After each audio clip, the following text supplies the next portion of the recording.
Thanks for checking out this movie review video. This is for the 2022 release Monolith, although for this video I'm going to say it's a 2024 in the title because it's a 2024 release for the United States, which is where I am.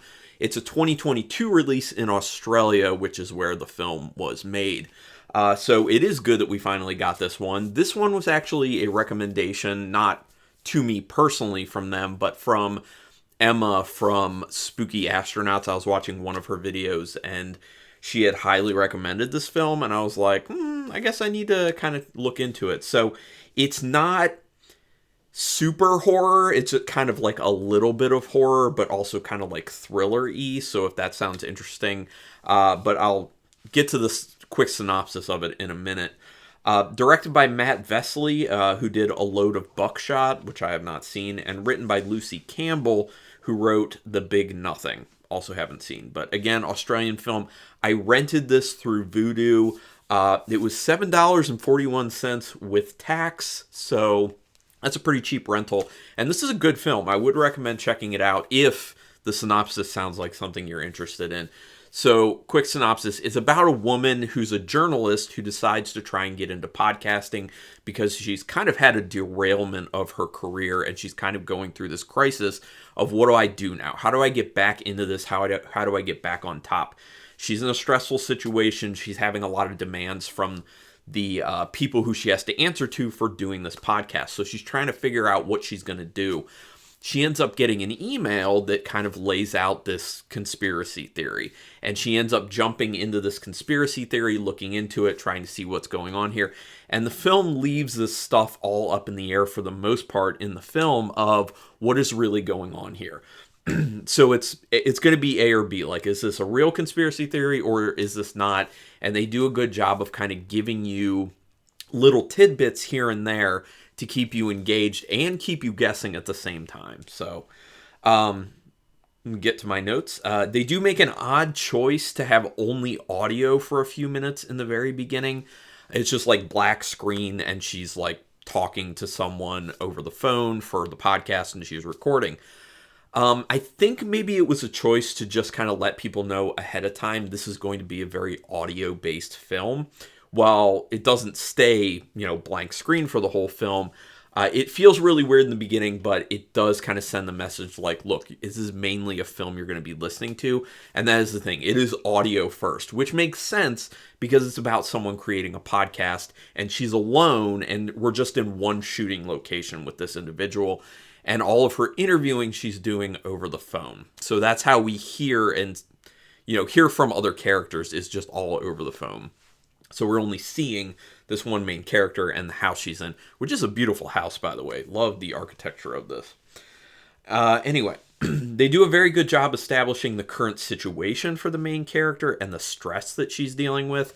Obviously, I talked about that in the quick synopsis. They do a really good job through showing a few things and her emotions because the acting is quite good in this.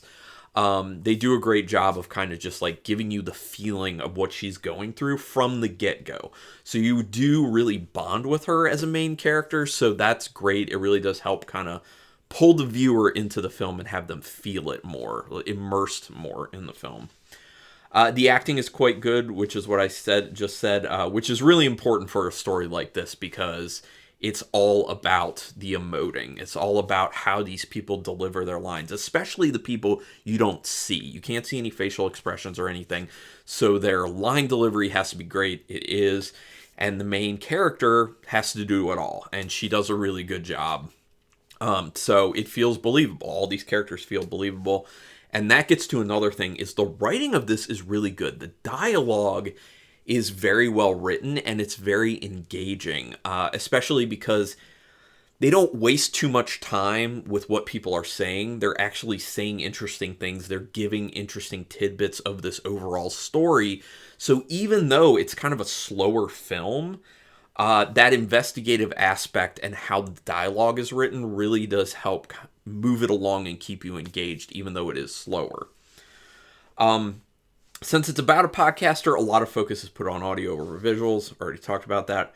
The dialogue's very engaging. You truly don't know what will be said next. That is one of the other things. You really don't know where this is going at any given time, really, and you don't know what someone's going to say. She's interviewing all these different people for this podcast, and you truly don't know where the story is going, especially each individual person's story and how that's going to add to the overall story that she's trying to create, which is great because that's the same situation this main character is in. She doesn't know what she's going to hear. She doesn't know how she's going to piece all this together. And you also are having that same feeling of like, how am I, in my head, going to piece all this together along with the main character?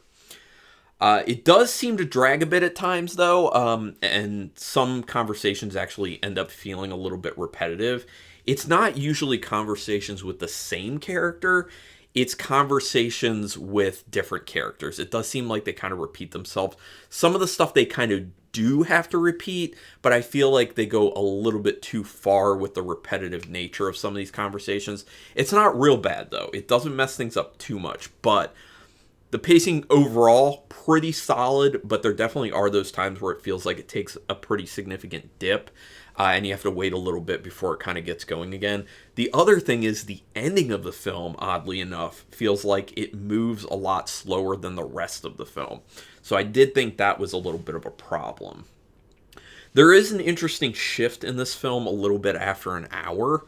I won't say much more than that, but I did kind of like this shift. It kind of like gets your gears turning and being like, what is really going on? You know, feeding into that whole thing I was talking about, just keeping people guessing, keeping things in the air until you get to the very end and get that payoff. And it's a decent enough payoff. It's not anything that blew me away, but it is something that I was just like, okay, yeah, I see what they were doing here. It's effective, good enough. They do a good job of keeping things up in the air and making you wonder what's really going on. Already said that. The ending is solid enough. Already said that. This is a very effective way to do a low-budget film that's in one shooting location. This also seems like it could have been a film that was created under COVID restrictions or was started to be developed that way under COVID restrictions. In a very effective way to be able to do that. There were other filmmakers at that time who were doing that type of stuff, trying to figure out, how do we have one shooting location with a very small cast and do things very safely, having to do with the pandemic. And this was a very effective way to do something like that because it's all about the story and the acting. Those are the big things that make this come together. The writing is there, the acting is there, and so it all comes together. So I'm going to talk about some thematic stuff now, but if you don't want to know that, because, I know some people view like thematic stuff as spoilers, and I get that, you can drop off, but I will tell you first, out of 5 stars, half stars in play, I'm giving this a pretty solid 3.5 star rating. I thought this was a good one. Definitely check it out. But so go ahead and sign off, and now I'll get to the thematic stuff. There are good questions raised in this about stories you see or hear and how you choose to interact with them. Are you going to be skeptical? Are you going to engage with them fully because you want to believe these things?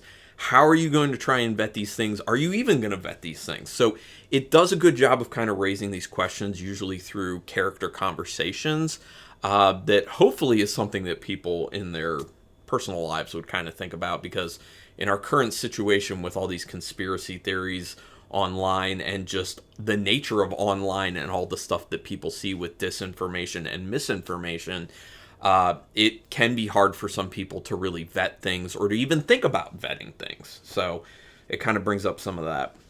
It is a commentary on the lengths content creators will go to in order to keep doing their craft at the level that's expected of them. I do understand that situation. I do this YouTube channel as well as I do a podcast. I do a craft beer podcast. Well, for anyone who likes interested, it's called Brutal Battle, and you can, as you can assume, brutal spelled BREWTAL, but not here necessarily to plug that. But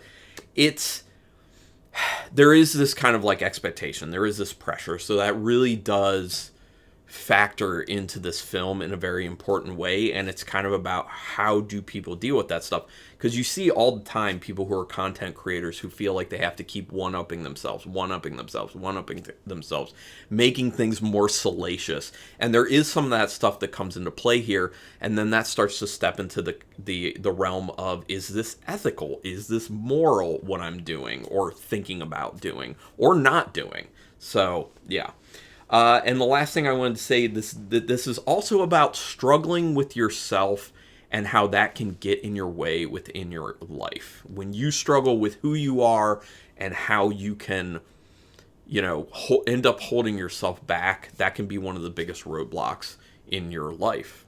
So I think that is one of the biggest roadblocks that a lot of people have, is not knowing themselves a whole lot, not dealing with things in their past effectively, and just being your own worst enemy to a degree. So I think it does a good job of kind of talking about that stuff. But anyway, like I said, 3.5 stars for this one. Please do me a favor and subscribe to my channel if you haven't already. Hit the notification bell button if you want to know when I'm putting up new videos, which I'm doing at least one small video every day. And hit the thumbs up on all the videos you watch of mine, just to help me out with the YouTube algorithm. I appreciate that. But regardless, thanks for your time. Appreciate that. And until next time, keep it brutal.